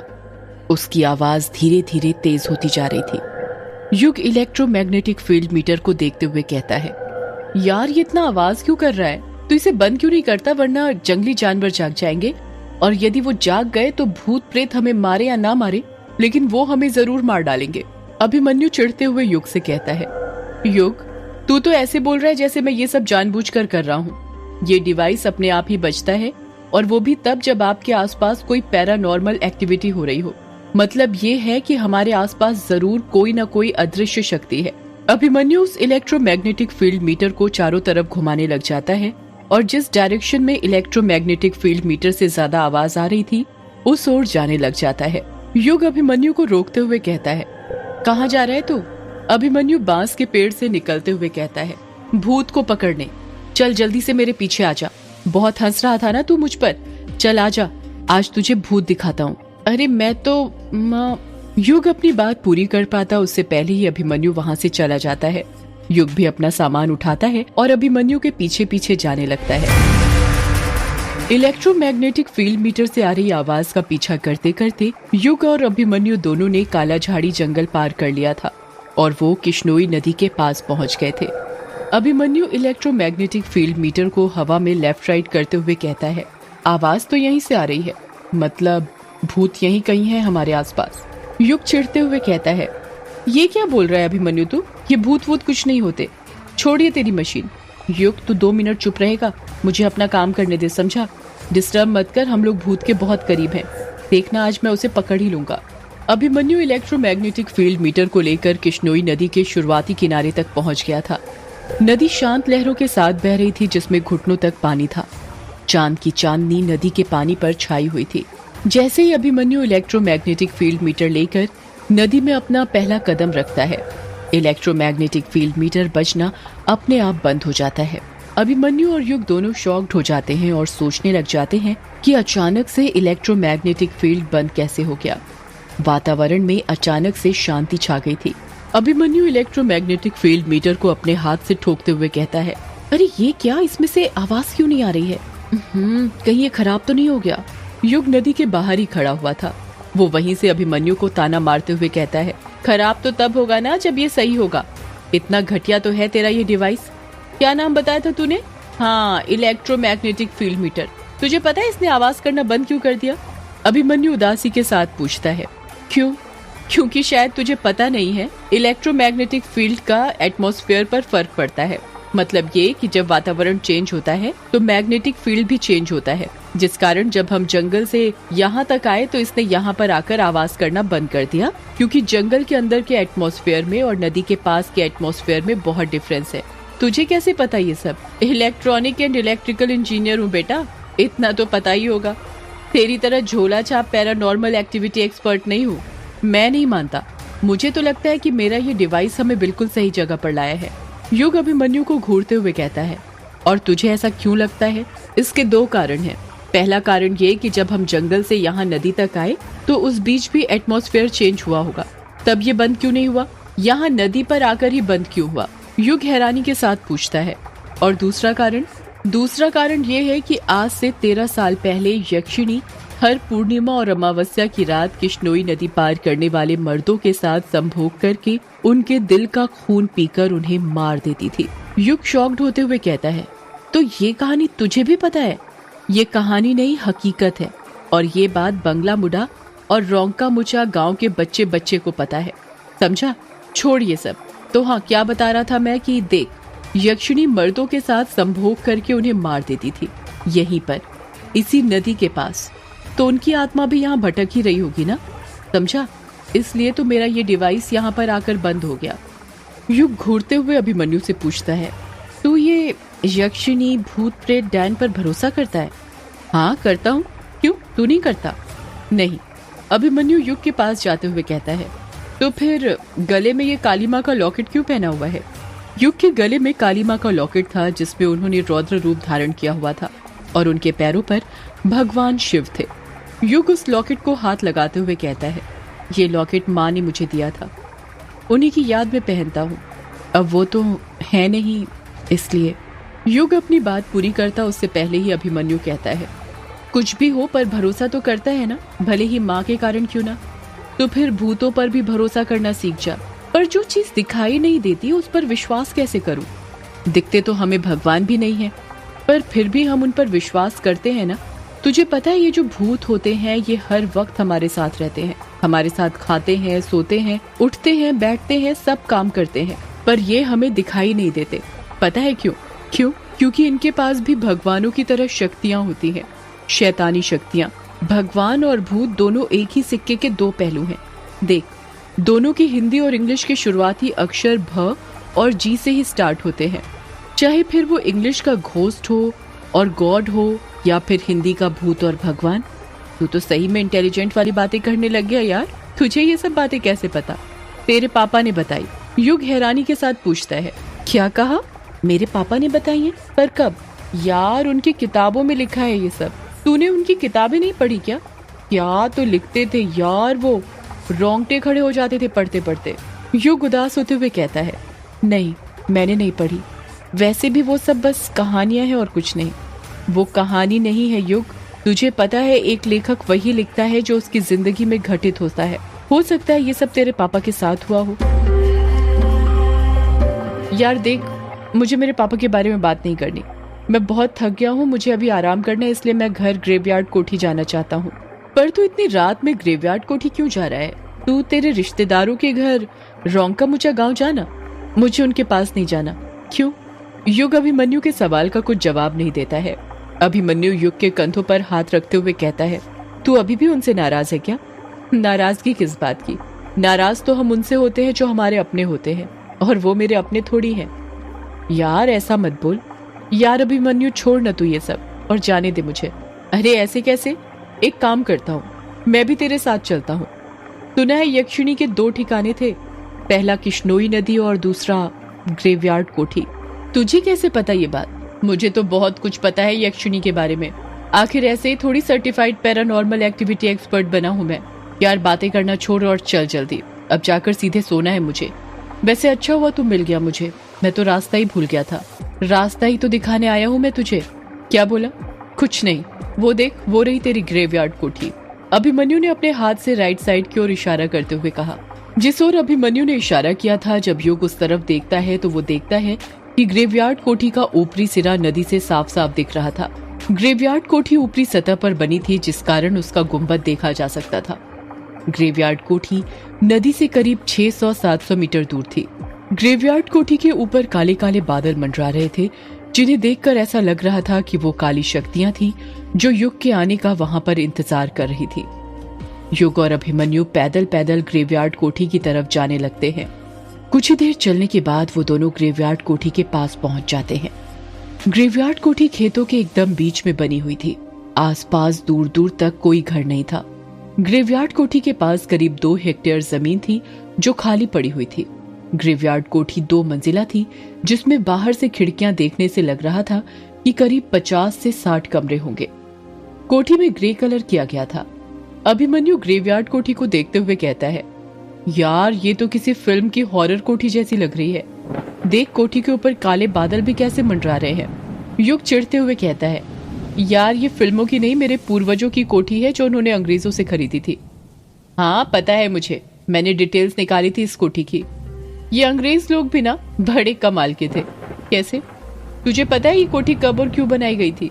नहीं, आज से 200 साल पहले 24 अगस्त 1608 में अंग्रेज अपने इंडिया में आए थे। उस वक्त उनका भारत में शासन नहीं था और ना ही उनके रहने के लिए कोई ठिकाना था। जब वो मेघालय में आए तो उन्हें अपने बंगलामुडा गांव में भी रहने नहीं दिया, क्योंकि ये अंग्रेज गाय सुअर सब खाते थे और हमारे हिंदू धर्म में गाय को देवी माँ की तरह पूजा जाता है। उस वक्त अंग्रेजों के एक जर्नल ने मोटी रकम देकर जमीन खरीदनी चाहिए, पर गांव वालों ने मना कर दिया। फिर क्या हुआ? होना क्या था? हम सबको पता है कि इंडिया में लालची लोग भरे हुए हैं। उस वक्त बंगलामुडा के राजा अंग्रेजों से मोटी रकम भी हथियाना चाहते थे और प्रजा को निराश भी नहीं करना चाहते थे। इसलिए उन्होंने बंगलामुडा गांव के बाहर जो कब्रिस्तान वाली जमीन थी वो उन्हें बेच दी। गांव वाले तो दिन में भी वहां पर जाने से डरते थे, पर ये अंग्रेज कहाँ किसी से डरने वाले थे। उन्हें भारत का खजाना जो लूटना था, उन्होंने कब्रिस्तान के ऊपर ही कोठी बना दी। गांव वाले शुरू शुरू में इसे लाशों वाली कोठी कहते थे, फिर अंग्रेजों ने ही इसे ग्रेवयार्ड कोठी नाम दे दिया। अच्छा, जब भी दूसरे गांव से अंग्रेज सैनिक आते थे तो उन्हें यहीं पर ठहराया जाता था, यहीं पर खातिरदारी की जाती थी। उनके अय्याशियों का सारा सामान था। यहाँ पर रात रात भर मुजरा चलता था, तवाइफें नाचा करती थी। और तू कह रहा था ना कि ये यक्षिणी नहीं होती। तुझे पता है, यहाँ के अंग्रेज अफसरों ने अपनी डायरी में यक्षिणी का जिक्र किया है। यक्षिणी का नाम सुनकर युग चिढ़ जाता है और चिढ़ते हुए कहता है, तेरी ये कहानी खत्म हो गई हो तो क्या अब हम कोठी के अंदर चले, या रात भर यहीं पर बैठकर कहानी सुनाने वाला है? हाँ चल, मैंने रोका है? तुझे ही कहानी सुनने में मजा आ रहा था, इसीलिए मैं सुना रहा था। ग्रेवयार्ड कोठी का दरवाजा करीब 10 फुट ऊंचा था। जब युग और अभिमन्यु दरवाजे के पास पहुंचते हैं तो अभिमन्यु देखता है कि दरवाजे पर एक बड़ा सा ताला लगा हुआ था जिस पर जंग लग गया था। अभिमन्यु ताले को हाथ लगाते हुए कहता है, अरे इस पर तो ताला लगा हुआ है, तेरे पास ताले की चाबी है क्या? युग अपना बैग टटोलने लग जाता है और कहता है, रखी तो थी इसकी चाबी मेरे पास, कहाँ गई दिख क्यों नहीं रही? हाँ ये रही। युग अपने बैग से ताले की बड़ी सी चाबी निकाल लेता है। एक औरत की आवाज सुनाई देती है, खोल जल्दी दरवाजा। युग हैरानी के साथ कहता है, यार तूने आवाज सुनी? अभिमन्यु पूछता है, कैसी आवाज? औरत की आवाज। यार वो कह रही थी खोल जल्दी दरवाजा। क्या कहा? औरत की आवाज? लगता है तेरे कान बज रहे हैं। अभी तो मुझे कह रहा था कि मैं कहानी सुना रहा हूँ, अब तू क्या कर रहा है? चल जल्दी ओपन कर कोठी, मैं भी तो देखूं इसमें क्या क्या राज बंद है। युग चाबी को ताले के अंदर डाल देता है। जैसे ही चाबी ताले के अंदर जाती है, आसमान में तेज बिजली चमकती है। बिजली इतनी तेज चमकी थी कि ऐसा लग रहा था आधी रात में उजाला हो गया हो। युग चाबी को ताले के अंदर घुमाने लग जाता है, पर जंग लगा होने के कारण चाबी घूम नहीं रही थी। युग चाबी घुमाते हुए कहता है, अरे ये क्या, ये घूम क्यों नहीं रही? घूम जा अब खुल भी जा। शिट। अभिमन्यु हैरानी के साथ पूछता है, क्या हुआ? यार चाबी अंदर ही टूट गई। क्या कहा? चाबी टूट गई? पर कैसे? यार इतनी पुरानी चाबी है, ऊपर से जंग लगी हुई थी तो टूटेगी ही ना। अभिमन्यु अपने सिर पर हाथ रखते हुए कहता है, तो फिर अब क्या करें? युग कुछ कहता उससे पहले ही एक औरत की आवाज सुनाई देती है, पत्थर उठा और तोड़ दे ताला। युग कहता है, अच्छा आइडिया है, पर तू लड़की की आवाज में क्यों बोल रहा है? अभिमन्यु हैरानी के साथ कहता है, मैंने क्या कुछ बोला, मैं तो जब से चुप हूँ। युग अभिमन्यु की बात पर ध्यान नहीं देता है। वो पास में ही जमीन पर रखा बड़ा सा पत्थर उठाता है और उसकी मदद से दरवाजे पर लगा ताला तोड़ने लग जाता है। 3 बार पत्थर से ताले पर वार करने पर ही खट से ताला टूट जाता है। जैसे ही ताला टूटता है, औरत के चीखने की आवाज सुनाई देती है।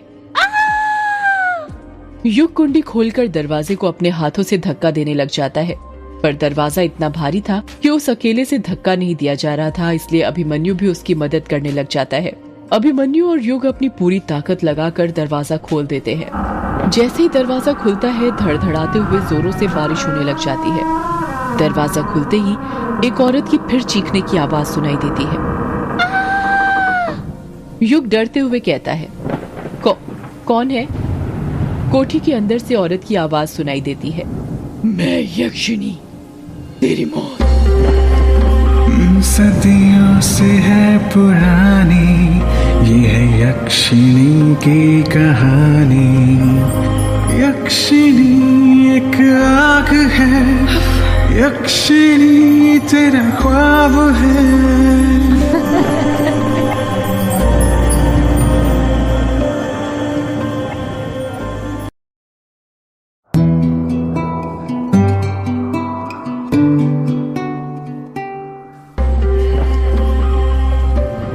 युग डरते हुए अभिमन्यु से कहता है, यार तूने आवाज सुनी? अभिमन्यु हैरानी के साथ पूछता है, कैसी आवाज? यार लड़की की आवाज। अभिमन्यु चिढ़ते हुए कहता है, यार ये तूने क्या जब से लड़की की आवाज लगा रखा है? जब से यहाँ पर आया है कह रहा है लड़की की आवाज, लड़की की आवाज। किस लड़की की आवाज की बात कर रहा है तू? यार पता नहीं, पर सच में मैंने 2-3 बार किसी लड़की की आवाज सुनी। लगता है तेरे कान कुछ ज्यादा ही बज रहे हैं। ये बता, तू रास्ते भर कान में हेडफोन डालकर गाने सुनते हुए आया है ना? हाँ, पर ये बात तुझे कैसे पता? यार तभी तो तुझे आवाज सुनाई दे रही है।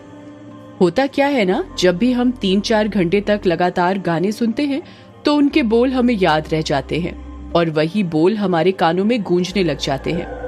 यार पर युग कुछ बोल पाता उससे पहले ही अभिमन्यु कहता है, परवर छोड़, जब से कह रहा था ग्रेवयार्ड कोठी जाना है और जब ताला खुल गया तो बाहर खड़ा हुआ है। कोई शुभ मुहूर्त का इंतजार कर रहा है क्या, या फिर किसी का इंतजार कर रहा है कि कोई आएगा और तेरा गृह प्रवेश करवाएगा? युग अभिमन्यु की बात का कुछ जवाब नहीं देता है और कोठी के अंदर घुस जाता है। कोठी के अंदर लाइट नहीं थी, हर तरफ अंधेरा ही अंधेरा था, इतना अंधेरा कि कहीं कुछ दिखाई नहीं दे रहा था। अभिमन्यु कोठी के अंदर घुसते हुए कहता है, यार यहाँ पर तो बहुत अंधेरा है, ऐसा लग रहा है जैसे किसी अंधेर नगरी में आ गए हो। युग अपने मोबाइल का टॉर्च ऑन कर लेता है। अपना बचपन कोठी में ही गुजारने के कारण युग को पता था कि लाइट का स्विच कहाँ पर है। कुछ ही देर में युग को लाइट का स्विच मिल जाता है और वो जैसे ही स्विच दबाता है, कोठी के अंदर चारों तरफ उजाला हो जाता है। कोठी रोशनी से जगमगा उठती है। अभिमन्यु हैलोजन के बल्ब को देखते हुए कहता है, यार तूने एक चीज नोटिस की? युग हैरानी के साथ पूछता है, कौन सी चीज? यही यार कि ये कोठी 13 सालों से बंद थी, पर तू खुद देख, लाइट का कनेक्शन अभी तक काम कर रहा है। ऐसा कैसे हो सकता है? युग कुछ सोचते हुए कहता है, हो सकता है लाइट का कनेक्शन बिजली विभाग वालों ने काटा ही ना हो। अभिमन्यु फटाक से पूछता है, और वो क्यों? क्योंकि उनके मन में भी यक्षिणी का खौफ होगा और वो यहाँ पर आने से डरते होंगे, इसीलिए उन्होंने लाइट का कनेक्शन काटा नहीं होगा। अभिमन्यु युग की बात का कुछ जवाब नहीं देता क्योंकि उसे युग की बात बिल्कुल ठीक लगी थी। वो कोठी को देखने लग जाता है। 13 सालों से कोठी बंद होने के कारण हर जगह धूल ही धूल थी। मकड़ी ने कई सारे जाले बनाकर रखे हुए थे। कोठी के अंदर 2 बड़े से गुंबद बने हुए थे जो कोठी की खूबसूरती को 4 चांद लगा रहे थे। कोठी की सीढ़ियां संगमरमर से बनी हुई थी। हॉल में बर्माटिक और बेल्जियम के बड़े बड़े झूमर थे। कोठी का फर्नीचर मोहगनी की लकड़ी का था। दीवारों पर कई कलाकृतियां बनी हुई थी, जिसकी सजावट के लिए तलवारें, रस्सी, कुल्हाड़ी, अलग अलग चीजें टंगी हुई थी, जो काफी पुराने जमाने की थी। उन पुरानी चीजों को देखकर ऐसा लगता था कि हर एक चीज के पीछे कोई न कोई कहानी छिपी हुई थी। अभिमन्यु कोठी के चारों तरफ अपनी नजरें घुमाते हुए कहता है, यार ये ग्रेवयार्ड कोठी अंदर से तो बहुत शानदार है। इतनी पुरानी इमारत है, पर देखकर ऐसा लगता है कि जैसे अभी 1-2 साल पहले ही बनाई गई हो। कुछ भी बोलो, ये अंग्रेज लोग काम एकदम बढ़िया करते हैं, इतना बढ़िया कि सालों साल तक चले। मेरे तो समझ में नहीं आ रहा कि तेरे रिश्तेदारों ने इतनी अच्छी कोठी इतने सालों से बंद क्यों रखी थी। युग अभिमन्यु के सवाल का कुछ जवाब नहीं देता है। वो गौर से कोठी का कोना कोना देख रहा था। उसे देखकर ऐसा लग रहा था कि कोठी को देखकर उसके बचपन की यादें ताजा हो गई हों। अभिमन्यु अपनी बात को आगे जारी रखते हुए कहता है, यार इस कोठी की भी बड़ी बेकार किस्मत है। 1-2 हफ्ते बाद अपने वेकेशन खत्म करके तू यहाँ से चला जाएगा और फिर से इतनी प्यारी कोठी बंद हो जाएगी। मैं कहाँ जाऊंगा? अभिमन्यु फटाक से कहता है, अपने शहर बेंगलोर जहाँ पर तू रहता है, और कहाँ पर जाएगा? तू यहाँ पर अपनी छुट्टियां ही बिताने आए है ना? शहर से मन भर गया होगा तो। युग उदास चेहरा बनाते हुए कहता है, मैंने बेंगलोर छोड़ दिया है और अब मैं कहीं नहीं जाऊंगा, हमेशा यहीं पर रहूंगा। अभिमन्यु अपनी आंखें फाड़ते हुए कहता है, क्या कहा तूने? बेंगलोर छोड़ दिया है? पर क्यों? तू तो बेंगलोर में सेटल हो गया था ना? अंकल जी के शांत हो जाने के बाद 13 सालों से वहीं पर तो रह रहा है तू। तो अब ऐसा क्या हो गया कि तू अपना सब कुछ छोड़कर वापस अपने गांव आ गया? तुझे पता है ना, गांव की जिंदगी शहर की जिंदगी से बहुत अलग होती है। और ये बंगला मुडा गांव है, यहाँ पर नेसेसरी चीज भी मुश्किल से मिलती है। हाँ पता है मुझे, पर मैंने फैसला कर लिया है, चाहे कुछ भी हो जाए, पर अब मैं हमेशा यहीं पर रहूंगा। पर क्यों? आखिर शहर में तेरे साथ ऐसा क्या हुआ कि तू अपना सब कुछ छोड़कर गांव में रहने आ गया?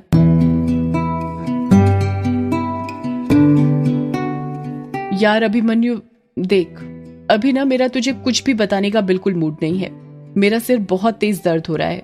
लंबा सफर करने के कारण नींद भी बहुत आ रही है, इसलिए सोने दे मुझे। मैं तुझे सुबह सब कुछ बताता हूँ ना।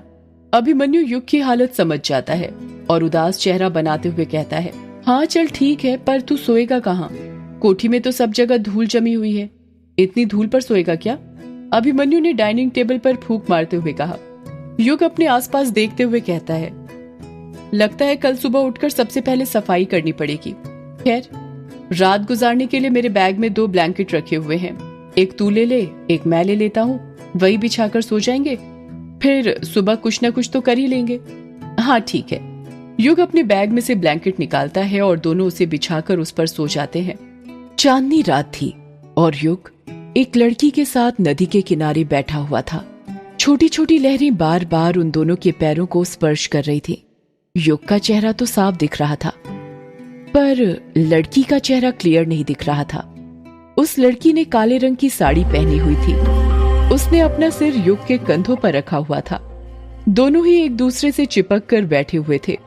वो लड़की आसमान में दिख रहे चांद को देखते हुए कहती है, एक बात पूछूं आपसे? युग प्यार से कहता है, हाँ पूछो ना, इसमें इतना हिचकिचाने वाली क्या बात है? आप मुझे भूलोगे तो नहीं ना? युग बड़े प्यार से बोलता है, तुम भूलने वाली चीज थोड़ी हो जो मैं तुम्हें भूलूंगा। तुम तो वो हो जिसे मैं जिंदगी भर अपने पास रखना चाहता हूँ, अपनी बाहों में भरकर। इतना कहकर युग उस लड़की की कमर पर हाथ रखता है और उसे अपने सीने से सटा लेता है।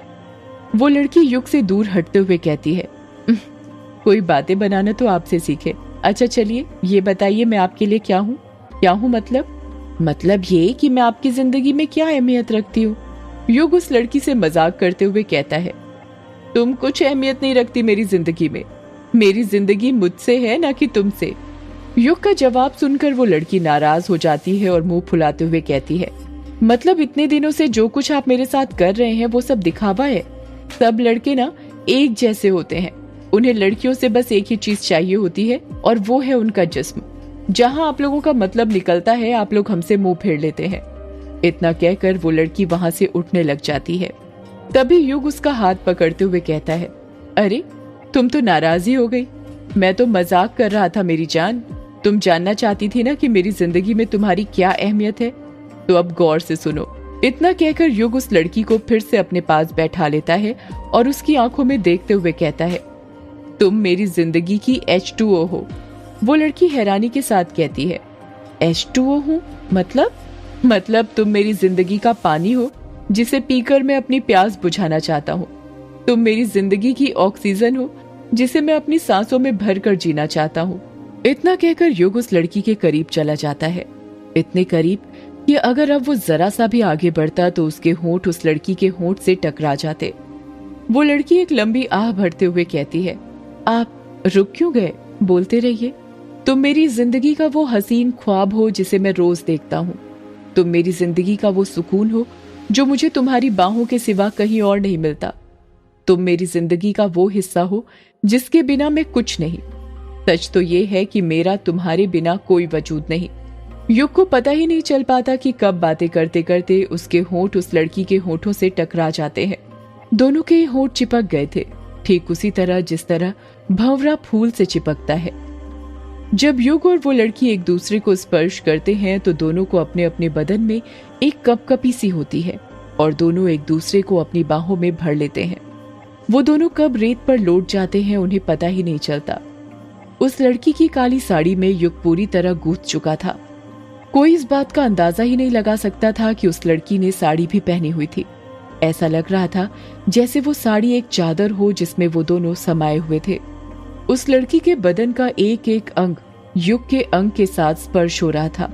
दोनों एक दूसरे में समाहित हो गए थे। उन दोनों के रोम रोम में आग लगने लग गई थी। युग उस लड़की के बहुत करीब चला गया था, इतने करीब कि तेज तेज चल रही उस लड़की के दिल की धड़कनों को वो साफ साफ सुन पा रहा था। युग का मन ही नहीं कर रहा था उस लड़की के बदन को छोड़ने का। उसने अपने शरीर की पूरी ताकत लगाकर उसके बदन को अपनी बाहों में जकड़ा हुआ था। वो लड़की बड़ी हिम्मत से अपने हाथ छुड़ाते हुए युग को रेत पर लेटाती है और एक एक करके उसके शर्ट के बटन खोलने लग जाती है। युग अपने आप को उस लड़की को सौंप देता है और रेत पर ही लेटकर आहें भरने लग जाता है। वो लड़की युग के शर्ट के बटन खोल देती है और उसके माथे को चूमने लग जाती है। वो लड़की युग के माथे को चूमते हुए कहती है, आप मुझे भूलोगे तो नहीं ना? युग धीरे से कहता है, नहीं, मैं तुम्हें नहीं भूलूंगा, कभी नहीं। वो लड़की बार बार युग को चूमते हुए बस यही बोले जा रही थी, आप मुझे भूलोगे तो नहीं ना? और युग कहता, नहीं, कभी नहीं। युग के अंदर की गर्मी बढ़ती जा रही थी। वो युग के माथे को चूमने के बाद नीचे आने लग जाती है और उसके सीने को चूमने लगती है। युग के अंदर की उत्तेजना बढ़ते जा रही थी। उसका पूरा बदन पसीने से भीग चुका था। उसके माथे और बदन पर पसीने की बड़ी बड़ी बूंदें थीं। उसे अपने पूरे शरीर में गर्मी का एहसास होने लग जाता है। उसे ऐसा लग रहा था जैसे वो किसी आग में तप रहा हो। देखते ही देखते गर्मी इतनी बढ़ जाती है कि उसकी नींद टूट जाती है और वो अपने सपने में से बाहर आ जाता है। युग झटके के साथ उठते हुए कहता है, ओह माय गॉड, फिर वही सपना। इतना कहकर युग अपने माथे का पसीना पोंछने लग जाता है। उसका पूरा बदन पसीने से लथपथ हो गया था। युग खुद से कहता है, हे भगवान, ये क्या है? क्यों बार बार आप मुझे एक ही सपना दिखाते हो? और आखिर वो लड़की कौन है जिसके साथ मैं ये सब करता रहता हूँ? इतने करीब तो मैं आज तक अपनी जिंदगी में किसी लड़की के नहीं गया। कौन है वो लड़की? क्या संबंध है मेरा उसके साथ? यही सब सोचते हुए युग अपनी जगह पर खड़ा होता है। अपने बैग में से पानी की बोतल निकालता है और पानी पीते हुए फिर सोचने लग जाता है, ये सपना मेरा पीछा क्यों नहीं छोड़ता? बेंगलोर में भी यही सपना दिखता था और यहाँ पर भी। सपने में जो नदी थी वो तो किश्नोई नदी थी, पर वो लड़की कौन थी और उसका चेहरा मुझे क्यों नहीं दिखता कभी? युग वापस से लेट जाता है और कोठी की छत को देखते हुए सोचने लगता है, नदी तो मिल गई, हो सकता है वो लड़की भी मिल जाए। बस एक बार वो लड़की मिल जाए, फिर ये सारे सपनों के राज खुल जाएंगे। कुछ न कुछ कनेक्शन तो जरूर है मेरा उस लड़की के साथ। ऐसे ही सपने नहीं आते, वो भी सेक्स वाले। यही सोचते हुए युग की कब नींद लग जाती है उसे पता ही नहीं चलता। सुबह हो गई थी और सुबह के 7 बज रहे थे। अभिमन्यु अभी तक गहरी नींद में सो रहा था।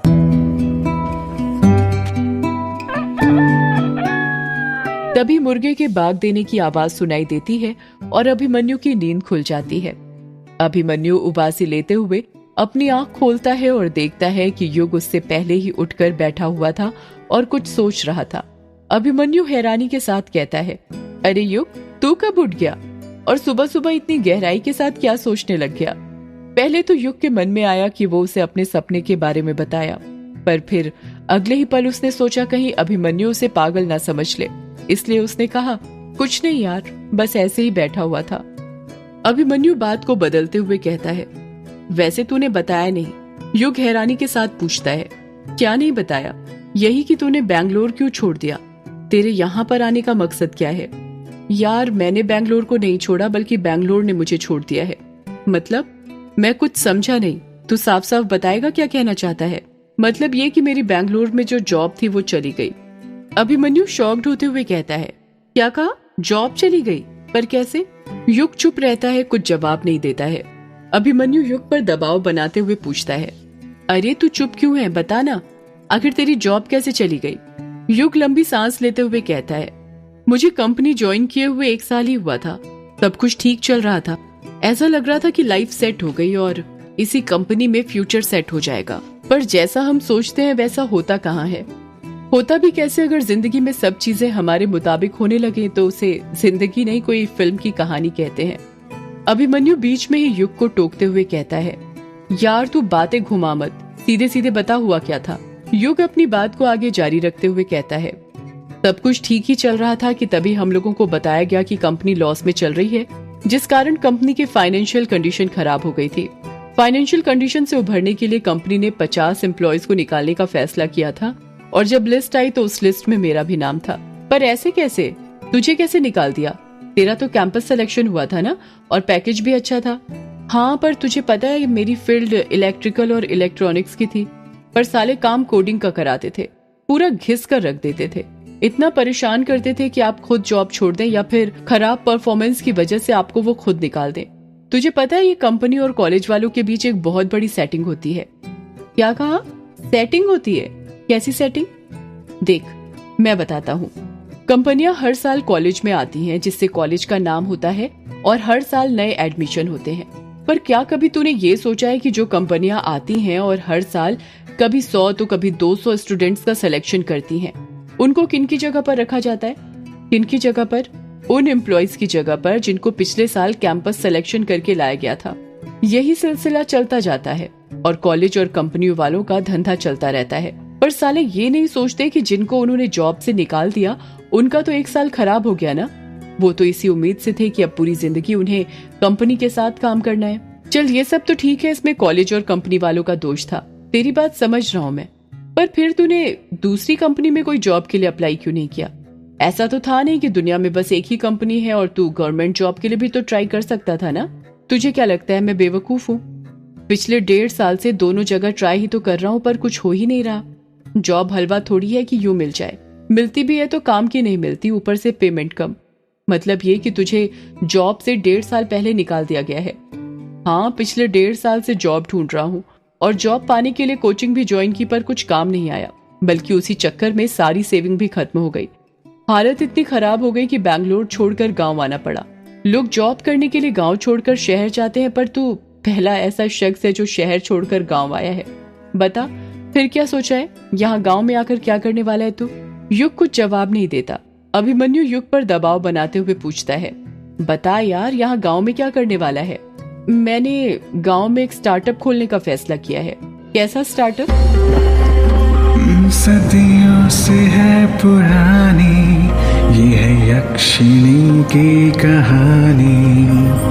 यक्षिणी एक आग है, यक्षिणी तेरा ख्वाब है।